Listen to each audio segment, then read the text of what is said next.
오늘은 다윗을 왕으로라는 제목으로 하나님 말씀 나누고 기도하겠습니다.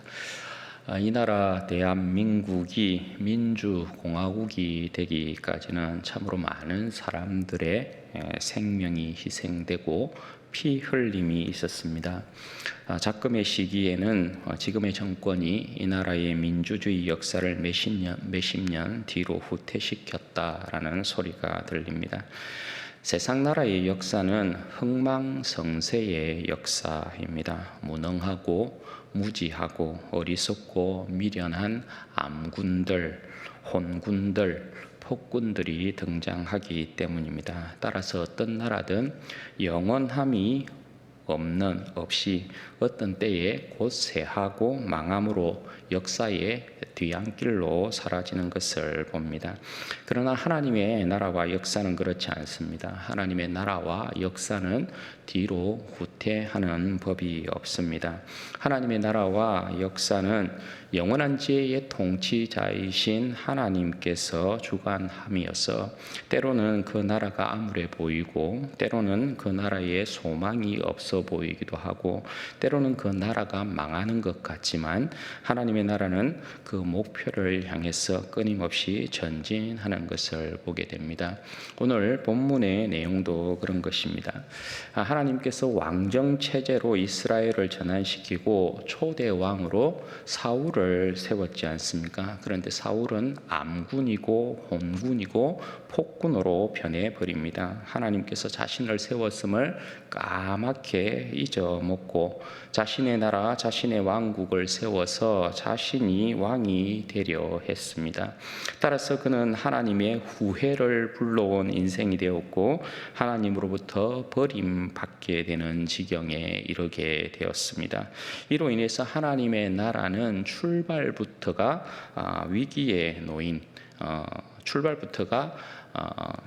자초하게 될 위기에 놓인 그런 상황이 되었다 할 수 있습니다.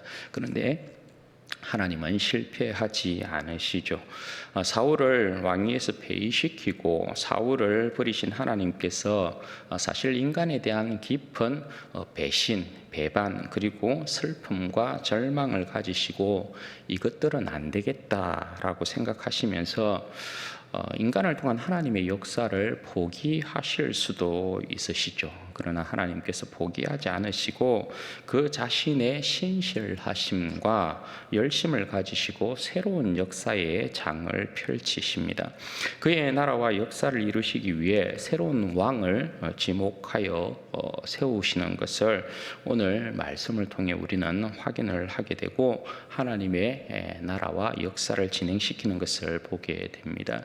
따라서 하나님께서 사무엘에게 다시금 말씀하시는 내용이 1절에 기록이 되어 있습니다. 1절 말씀 보시죠. 여호와께서 사무엘에게 이르시되 내가 이미 사울을 버려 이스라엘 왕이 되지 못하게 하였거늘 내가 그를 위하여 언제까지 슬퍼하겠느냐. 너는 불에 기름을 채워 가지고 가라. 내가 너를 베들레헴 사람 이새에게로 보내리니 이는 내가 그의 아들 중에서 한 왕을 보았느니라 하시는지라. 여러분, 사울을 인하여 사무엘이 슬퍼하고 있습니다. 인간적으로 사무엘이 사울을 위해 좀 슬퍼할 수 있는 상황 아니겠습니까? 첫정이라고 더욱 인간적으로 사울이 안타까웠던 사무엘의 모습 아니겠어요?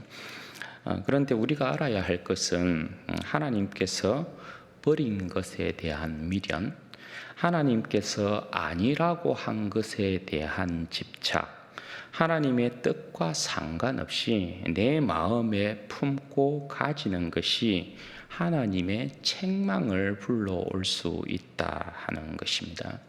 여러분, 사울을 위해 슬퍼하고 있는 사무엘에게 하나님께서 오늘 어떻게 말씀하고 계십니까?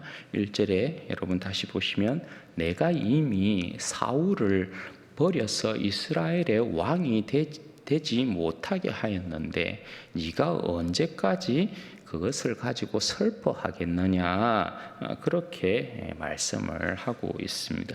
여러분, 주의 백성들은 하나님의 뜻과 함께하는 것이 생명이고 영광이고 능력인 것이죠. 하나님께서 버린 것에 대해 하나님께서 아니라고 하신 것에 대해 미련을 둘 수 없고 슬퍼할 수 없고 아파할 수 없는 것입니다. 그것은 오히려 하나님을 반역하는 행위가 되거나 내란에 동조하는 행위가 되는 것입니다. 따라서 하나님께서 사무엘에게 새로운 명령과 사명을 받들게 합니다. 여러분, 사명은 항상 우리로 하여금 하나님 나라를 향한 거대한 목표로 나아가게 만듭니다. 슬픔에 머물러 있을 수 없게 만들고요, 아픔에 머물러 있을 수 없게 만듭니다. 안이한 삶에 머물게 하지 못하도록 만들고요, 나태한 삶을 용납하지 않습니다. 사명이 그의 삶을 정의합니다. 사무엘은 선지자 아닙니까? 하나님의 명령을 받고 전하는 선지자입니다. 사명이란 내가 하고 싶다고 해서 하는 것이 하고 내가 하기 싫다고 해서 많은 것이 아닙니다. 내가 기분이 좋다고 해서 받드는 것도 아니고 내가 기분이 나쁘다고 해서 버리는 것도 아닙니다. 사명은 자신의 어떤 상황과 환경에 상관없이 반드시 이루어야 하는 하나님의 뜻이고 명령이지요. 죽음을 불사하고도 이루는 것을 사명이라 하는 것이죠. 하나님께서 그에게 명령하신 새로운 일이 여러분 뭡니까? 뿔에 기름을 채워 가지고 베들레헴 사람 이새에게로 가라, 그렇게 말씀을 합니다. 왜냐하면 그 아들들 중에 한 왕을 보았다라는 것이죠. 하나님은 그 나라의 역사가 이루어지기까지 쉬지 않으신다라는 것을 알 수 있습니다. 하나님께서 그 나라를 이루시는 열심, 그것 때문에 여러분 우리가 예수 그리스도로 말미암아 구원을 받고 하나님의 자녀가 지금 되어 있는 것이잖아요.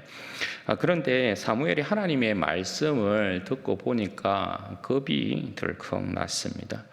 사울이 알면 자신을 가만두지 않을 것 같아서이기 때문에 그렇죠.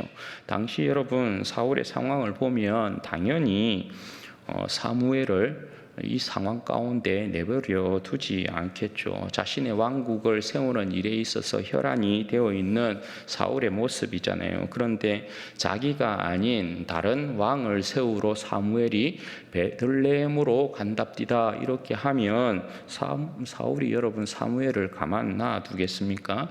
따라서 2절 말씀에 보시면 사울이 알면 나를 죽일 텐데 내가 어떻게 갑니까? 그렇게 하나님 앞에 반문하니까 하나님께서 어떻게 말씀하십니까? 암송아지 하나를 끌고 가서 제사 드리러 왔다 캐라, 그렇게 말씀을 주십니다. 그래도 사울에게 최소한의 신앙의 양심은 있기 때문이겠죠. 그리고 그곳에 살고 있는 이새를 제사에 청하고 하나님께서 지목하는 자에게 기름을 부어라, 그렇게 말씀을 하십니다. 사무엘이 그렇게 베들레헴으로 가는데 그곳 장로들이 사무엘이 오는 것을 보고 무슨 일인가 싶어가지고 깜짝 놀라면서 사무엘을 영접합니다. 여러분, 베들레헴 장로들이 사무엘이 오는 모습을 보고 왜 깜짝 놀랐겠습니까? 여러분, 하나님의 선지자가 온다라는 것, 하나님의 선지자가 임한다라는 것은 하나님의 말씀을 가지고 오는 것이지 않겠어요, 그죠? 하나님의 말씀을 가지고 온다라는 것은 저들이 말씀을 따라서 잘 살았으면 가나안 땅에 복과 평강을 선포하는 일이 될 것이고, 저들이 하나님의 말씀을 따라 살지 못했으면 하나님의 저주, 언약의 저주, 심판의 메시지를 가지고 오는 것이겠죠. 따라서 이 베들레헴 장로들이 사실 좀 두려운 마음이 있는 것이죠. 그래서 평강을 위해서 오십니까? 이렇게 물어보는데 사무엘이 암송아지를 끌고 평강의 일로 제사 드리기 위해서 왔다 하니까 그제서야 안심이 되는 거죠. 사무엘이 장로들에게 함께 제사를 드릴 테니까 스스로 성결하게 하고 나오도록 이렇게 명령을 하고, 특별히 이새의 아들들을 사무엘이 정결케 하여서 제사에 초청을 합니다. 하나님의 명에 따라서 이새의 아들들 가운데 왕을 세우기 위한 것이죠. 그렇게 이새의 첫 아들 엘리압이 사무엘 앞으로 이렇게 딱 지나가는데, 사무엘 앞에 나오는데 아주 인물인 것입니다. 용모와 키가 아주 번듯한 것이 왕의 제목처럼 그렇게 보였습니다. 이놈이로구나 하고 그렇게 생각을 하는데, 하나님께서 7절에서 어떻게 말씀하십니까? 여호와께서 사무엘에게 이르시되 그의 용모와 키를 보지 말라. 내가 이미 그를 버렸노라. 내가 보는 것은 사람과 같지 아니하니 사람은 외모를 보거니와 나 여호와는 중심을 보느니라. 그렇게 말씀하십니다. 여러분, 하나님께서 사람을 보시는 판단 기준과 사람이 사람을 보는 판단의 기준이 다릅니다. 그죠? 선지자 사무엘도 하나님의 시선으로, 하나님의 말씀으로 사람을 보지 않았을 때 그가 한 실수가 뭐라고요? 하나님께서 이미 버린 자를 선택했다라는 것이죠. 사람은 어쩔 수 없이 외모, 외양, 그리고 외형, 겉으로 드러난 것을 가지고 사람을 평가합니다. 말에 어폐가 있지만 사람들 가운데는 보는 맹인들이 많습니다. 우리 속담에도 있듯이 열길 물속은 알아도 한길 사람 마음속은 모른다 하지 않습니까? 누가 여러분 사람의 속을 알겠습니까? 사기를 여러분 왜 당하겠습니까? 사기치는 사람치고 철저히 자기를 속이지 않는 사람이 없습니다. 그죠? 그런데 그들의 겉모습이 여러분 얼마나 여러분 친절하고 인정 많고 예의 바르고, 또 여러분 언변은 얼마나 좋은지, 그죠? 달콤한 말들로 사람을 그냥 현혹시켜 놓습니다. 그리고 정말 그 사람을 위하는 척 하지 않습니까? 아니 넘어갈 수가 없어요. 안 믿을 수가 없는 것이죠. 얼마나 그 겉모습 포장지가 화려하고 얼마나 이쁜지 모릅니다. 그런데 여러분, 그 한 길, 그 속마음을 모르기 때문에 깜빡 속아 넘어가는 것입니다. 여러분, 믿는 사람들 중에도 그렇죠. 거짓 없는 믿음과 청결한 양심과 착한 마음을 가지지 않는 자들이 많고, 검고 어둡고 악하고 뒤로 호박씨 까는 사람들이 많습니다. 말이라는 것, 그죠? 내뱉으면 다 돌게 되어 있어요. 그리고 그 행위가 말과 일치하지 못하면 그는 가식적인 사람이 되는 거고, 외식적인 사람이 되는 거고, 거짓된 사람이 되는 것이죠. 제 나름 여러분 목회를 이렇게 하면서 가지고 있는 철칙 아닌 철칙이라는 게 하나 있어요. 지켜지지 않을 때도 있긴 하지만, 그럼에도 제 나름대로 이제 가지고 있는 철칙 가운데 하나가 뭐냐 하면, 저는 기도하지 않는 사람, 그리고 말씀이 없는 사람, 예배를 하나님 앞에 온전히 드리지 않는 사람은 그런 사람들의 말은 잘 듣지 않습니다. 아무리 잘난 척하고 아무리 똑똑하고 그래도 그 사람들의 말을 귀담아 듣지 않습니다. 왜냐하면 그런 사람들은 대부분 하나님을 경외함에 떠나 있기 때문에 그런 것입니다. 이런 사람들은 암초이거나 뿌리 뽑힌 열매 없는 가을나무에 지나지 않습니다. 절대 그 사람들의 말을 들어가지고 열매 맺는 일이 없다라는 것입니다. 여러분, 우리는 하나님의 시선에 따라서, 말씀에 따라서 사람들을 보아야 합니다. 하나님을 사랑하는 사람인지, 하나님을 경외하고 있는 사람인지, 말씀을 사랑하고 있는 사람인지, 말씀에 순종하는 사람인지, 말씀에 충성된 사람인지, 그것으로 여러분 사람을 보지 않냐면 깜빡 속아 넘어가기 쉬운 것이죠. 여러분, 사무엘이 하나님의 말씀을 듣고 정신을 이제 바짝 차리게 됩니다. 그래서 둘째 아비나답을 이렇게 사무엘 앞으로 세우는데, 사무엘이 이도 아니다 그렇게 말합니다. 그리고 셋째를 세웠는데 셋째 삼마도 아니다 이렇게 이야기를 합니다. 그렇게 해서 일곱째까지 다 사무엘에게 선을 보였는데 다 아니었습니다. 그래서 11절 말씀에 보면 사무엘이 이새에게 묻습니다. 야들이 단교하고 이렇게 물으니까 이새가 여러분 어떻게 합니까? 막내 아들이 하나 있긴 있는데 양을 치고 있습니다. 이렇게 대답을 하는 것이죠. 여러분, 이새가 다윗을 사무엘 앞에 데려오지 않았다는 것은 그 집안에 그 당시 다윗이 존재감이 있었다라는 것입니까? 없었다라는 것입니까? 존재감이 없었다라는 것입니다. 그도 그럴 것이 당시 이스라엘 사회에는 장자 우선 사회 아니겠어요. 장자에게 몫을 2배를 주고 또 장자가 아버지의 기업을 잇는 것이니까, 그래서 7째 정도까지 이렇게 선을 보이면 그 중에 한 놈은 이렇게 선택을 받겠지라고 했는데 7 다 아니었다라는 것입니다. 이때 여러분, 다윗의 나이가 사실 다윗이 막내이니까 이때 다윗의 나이가 많지 않습니다. 10대 초반 정도밖에 되지 않는 그런 상황이었습니다. 그러니까 막내이기도 하고 나이도 어리고, 그러니까 그 집안에 존재감이 없을 수밖에 없는 거죠. 그래서 이새 나름 양칠 사람이 또 있어야 되니까 양을 돌아봐야 될, 그래서 막내 다윗을 그냥 양을 지키도록 한 것입니다. 그런데 그 막내 다윗을 사무엘이 데려오도록 그렇게 하는 것이죠. 그래서 다윗이 사무엘 앞으로 오는데 곱상하니 이쁜 것입니다. 12절 말씀에 보면 다윗에 대하여서 어떻게 이야기하냐 하면 그의 빛이 붉고 눈이 빼어나고 얼굴이 아름답더라 그렇게 말씀합니다.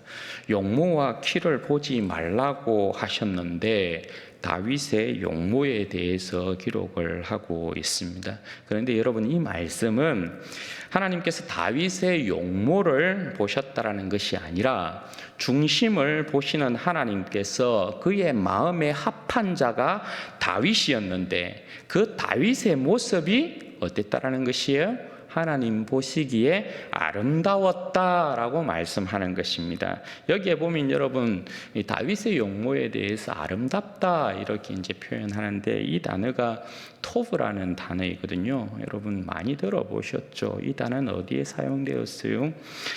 보시기에 좋았던 창조의 세계에 대한 하나님의 감탄사가 토브란 말입니다. 모세의 출생에도 여러분 이 단어가 사용되었거든요.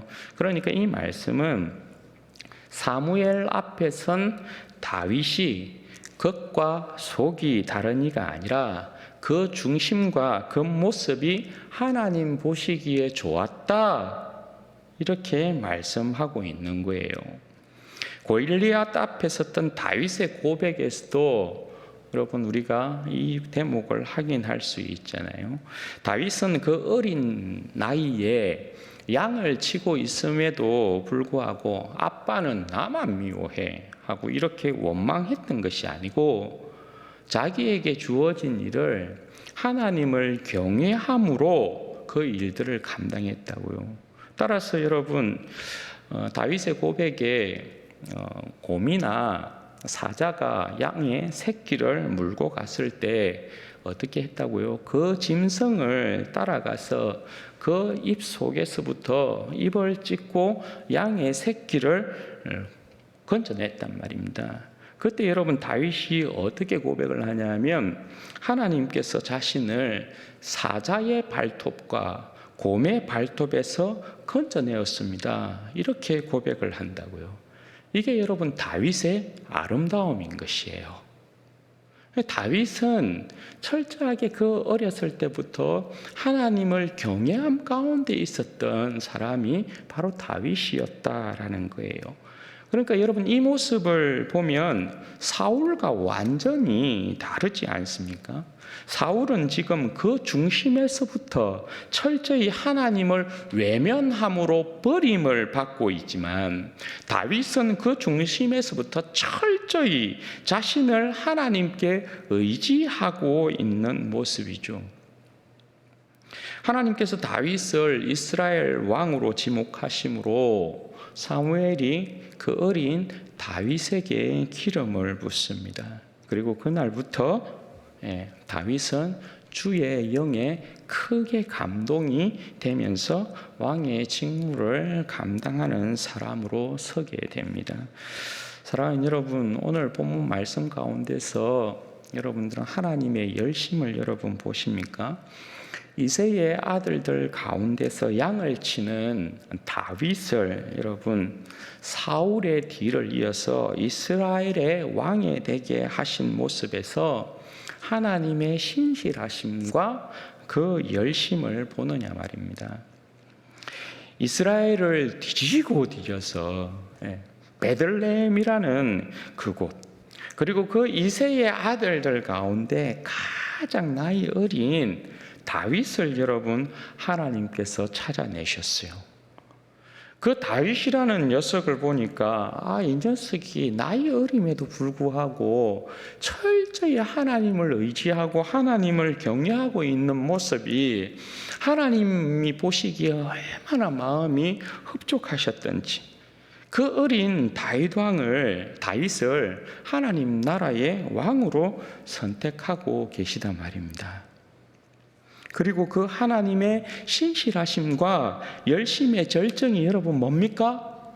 이 다윗을 사울의 후계자로 삼으시고 다윗을 통하여서 하나님께서 그 나라를 여러분 경영하시고, 하나님께서 끝내 이 다윗의 후손으로 하나님의 아들 예수 그리스도를 이 땅 가운데 보내시잖아요. 이게 여러분 뭡니까? 하나님의 신실하심과 열심이라고, 그 나라에 대한. 그러니까 하나님의 나라는 실패하지 않는 거죠. 이사야 53장 2절에서 3절 말씀에 보면 이런 말씀이 기록되어 있어요. 우리 주님의 외모에 대하여서, 그는 주 앞에서 자라나기를 연한 순 같고 마른 땅에서 나온 뿌리 같아서 고운 모양도 없고 풍채도 없은즉 우리가 보기에 흠모할 만한 아름다운 것이 없도다. 그는 멸시를 받아 사람들에게 버림받았으며 강고를 많이 겪었으며 질고를 나는 자라. 마치 사람들이 그에게서 얼굴을 가리는 것 같이 멸시를 당하였고 우리도 그를 귀히 여기지 아니하였도다. 여러분, 주님은 비록 우리로 인한 고난을 인하여서 그 모습에서 흠모할 만한 아름다움을 전혀 가지지 못했지만, 하나님 아버지께서 친히 아들에 대하여서 여러분 하늘로부터 그가 세례받을 때 어떤 음성을 들리셨어요? 이는 내 사랑하는 아들이요 내 기뻐하는 자라. 그렇게 하나님께서 말씀하셨어요. 그리고 그 아들에게 한량없이 성령을 부어주신 것을 우리는 보게 돼요. 그게 여러분 뭘 이야기하는 거예요? 하나님의 아들이신 예수님이 우리의 메시아다라는 거예요. 하나님의 아들이신 예수님이 우리의 구원자다라는 것이에요. 하나님의 아들이신 예수님이 하나님 나라의 마지막 왕이시다, 그렇게 말씀하는 거예요. 하나님의 아들이신 예수님이 우리의 구원자로서, 메시아로서, 하나님 나라의 마지막 왕으로서 기름 부음을 받은 자다, 그렇게 말씀하고 있는 거예요. 그러므로 하나님께서 아들을 하나님 나라의 영원한 왕으로 세우시고 그의 십자가의 죽음과 부활을 통해서 영원한 하나님의 나라를 완성하는 것을 보게 돼요. 십자가에 죽도록까지 아버지께 순종하신 우리 주님, 이 땅에 계시는 동안에도 하나님 아버지를 공경함으로 그 뜻을 행하고 그의 뜻을 온전히 이루는 것을 그의 양식으로 삼으셨던 것을 우리는 보게 되잖아요. 한치의 거짓도 없으시고 온전히 순결하시고 순전하신 우리 주님의 모습을 우리는 보게 되잖아요. 하나님 아버지께서 그렇게 순종하신 아들을 통해서 그 나라를 온전히 이루시고 오늘 우리를 그 나라의 백성으로 부르셨어요. 달리 말씀드리자면 우리를 구원하사 그 나라의 백성이 되게 하시고자 하나님께서 그의 아들의 십자가와 부활을 통해서 그 나라를 온전케 하셨다라는 말이 되는 거죠. 우리가 뭐라고 이 조선 땅, 이 진주라는 총구석에 있는 우리를 찾아서 그 하나님의 나라의 영광 가운데 우리를 부르시고, 그죠? 우리를 구원하사 하나님의 자녀가 되게 하시고 하나님 나라 백성으로의 영광에 참여하게 만드시냐고요. 이게 여러분 이게 뭐라고요? 하나님께서 아들을 통하여서 그의 나라를 완성하시고 오늘 그 나라로 우리를 초청하신 것을 보면 하나님께서 우리를 얼마나 사랑하셨는가. 그 나라를 이루시고 오늘 우리를 그 나라의 백성으로 부르심을 통하여서 하나님의 그 신실하심과 우리를 향한 하나님의 열심을 그렇게 보여주고 계시지 않습니까? 그럼 여러분, 우리는 오늘 어떤 백성, 어떤 하나님의 자녀, 어떤 주님의 제자가 되어야 합니까? 우리는 하나님을 보시기에 아름다운 자 아닙니까? 에베소서 2장 10절에 보면 우리는 그로 말미암아 지음을 받았다, 예수 그리스도로 말미암아 지음을 받았다, 그렇게 이야기하잖아요. 우리는 그가 만드신 바라 작품이라는 거죠. 아름다운 걸작이라는 거죠. 우리는 주님 앞에 그렇게 아름다운 사람들로 지음받았단 말입니다. 용모와 여러분 키가 그렇게 아름답게 지음을 받았어, 이게 아니고, 용모와 키로 보자면 우리는 전부 다 구원에서 탈락이에요. 아무도 여러분 구원받을 사람이 없어요. 용모와 키가 그렇다라는 게 아니고, 그죠?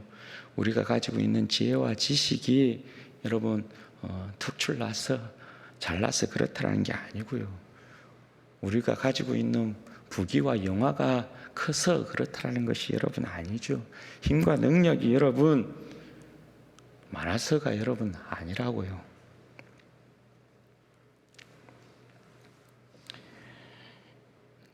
우리의 여러분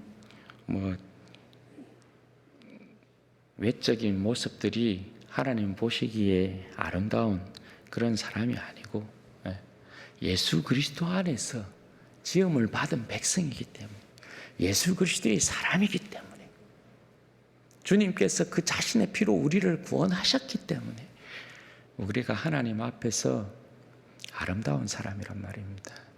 정결한 사람이란 말입니다. 거짓 없는 믿음의 백성이란 말입니다. 그러면 여러분, 우리는 우리의 메시아, 우리의 구원자, 우리의 왕이신 예수님을 따라야 하는 것이죠. 청결한 양심과 거짓 없는 믿음과 선한 마음을 가지고 주님을 따라야 한단 말입니다. 겉과 속이 다른 외적인 모습만, 외형적인 어떤 모양만 가지고 주님을 따라서는 아니 되는 거죠. 말만 번지르니 하게 하는 그런 사람이 되어서는 아니 되죠. 진리 안에서 행하고, 그죠? 진리의 말씀을 따라가는 그런 사람이 되어야 되는 것 아닙니까? 진정으로 이 악한 시대에 모든 시간마다, 모든 일마다, 때마다 하나님을 의지하고 하나님을 사랑하는 모습이어야 하고 주님을 경외하는 자의 모습으로 서는 것이 마땅하다라는 것입니다. 여러분, 주님은 우리의 겉모습에 여러분 절대 속지 않습니다. 외형과 외관과 외모와 외적인 화려한 모습에 속지 않는다 말입니다. 거짓된 믿음에 속지 않으시고 더러운 양심과 악한 마음가짐에 속지 않으십니다. 말 많음에, 말 잘함에 절대 속지 않으십니다. 사람은 속일지 모르지만 하나님은 절대 속일 수 없습니다. 얼마나 많은 사람들이 하나님을 속이려 하는지 몰라요. 얼마나 많은 사람들이 하나님을 기만하는지 모릅니다. 말씀을 듣기만 하고 자신을 속이는지 모릅니다. 말씀을 들으면 생각이 바뀌고 사고가 달라지고 행동이 변해야 되는 것이 맞잖아요. 그런데 여러분, 그렇게 되지 않습니다. 악과 그릇됨, 구부러짐과 못됨, 변질과 뒤틀림, 악독과 악함이 가득해요. 여러분, 현대 그리스도인들은 여러분 되게 웃기는 게 여러분 뭔지 아십니까? 아니, 자신이 말입니다, 잘못된 삶을 살아놓고 말씀으로 교훈을 하면 왜 목사를 미워하죠? 예? 아니, 왜 자신이 말씀을 따라 살지 못하고서는 거짓없이 진리를 가르치면 왜 목사를 미워하죠?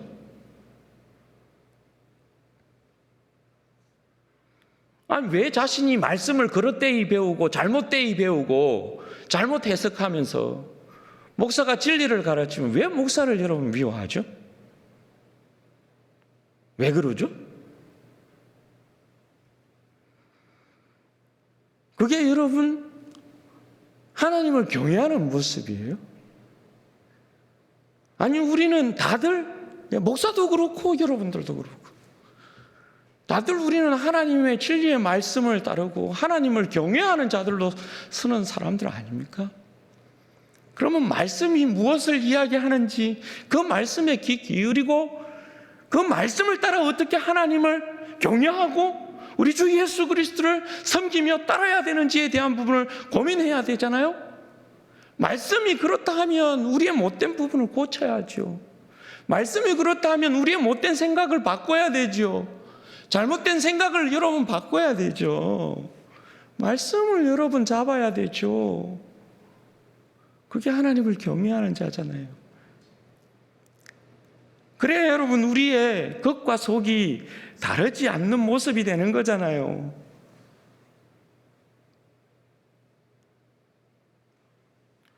여러분, 말씀에 순결하지 못하면, 말씀에 순결하지 못하고 말씀에 순전하지 못하면 우리의 속사람이 말입니다, 그 사람은 그냥 헤헤헤 이렇게 웃고 그냥 그 사람을 그냥 뭐 사랑하는 것 같아도 여러분 뒤에 가면 전부 여러분 어때요? 전부 물고 뜯고 씻고 그러는 거예요. 참 우리의 병폐인데, 그죠? 그럼 여러분 안 되는 거죠. 예. 무엇보다도 여러분 우리의 속사람이 주님의 진리의 말씀 가운데서 순전하고 순결하고 주님을 따르려고 해야 해요. 주님을 경외하는 가운데 서야 된다고요. 그래서 우리의 겉과 속이 다르면 안 돼요. 다르면.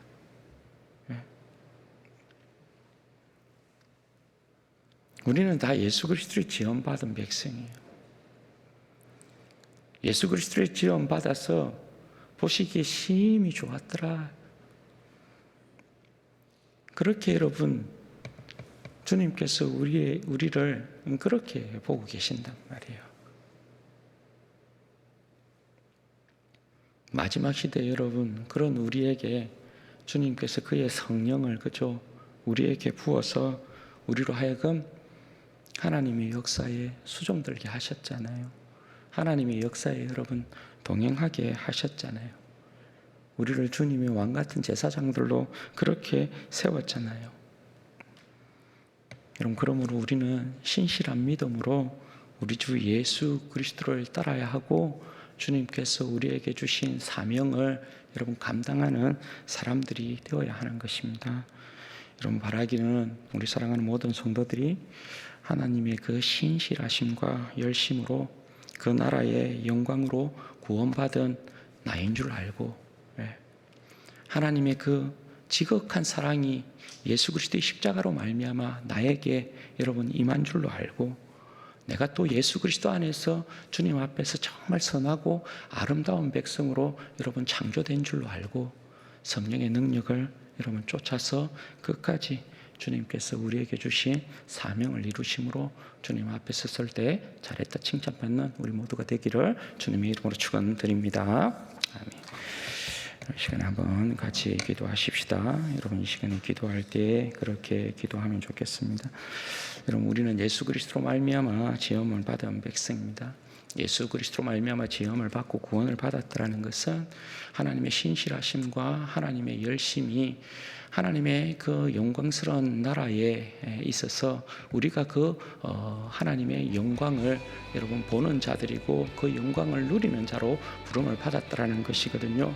그러므로 여러분 우리는 하나님 앞에 그렇게 귀하고 존귀한 백성이에요. 그렇게 영광스러운 백성이에요. 하나님, 제가 주님 앞에 그렇게 부름받은 것 너무나 감사합니다. 또한 하나님 앞에서 그렇게 주님 앞에 선한 백성으로 지음을 받았으므로 하나님 이 인생이 무엇보다도 하나님 거짓 없는 믿음과 청결한 양심과 착한 마음을, 선한 마음을 가지고 온전히 주님을 따르게 도와주시되 겉과 속이 다르지 않는, 온전히 중심에서부터 주님을 경외함 가운데 서는 믿음의 온전한 순결한 백성이 될 수 있도록 은혜와 복을 허락하여 주옵소서. 먼저 이 기도 제목을 가지고 우리 주의 한번 부르짖고 기도하도록 하겠습니다. 주여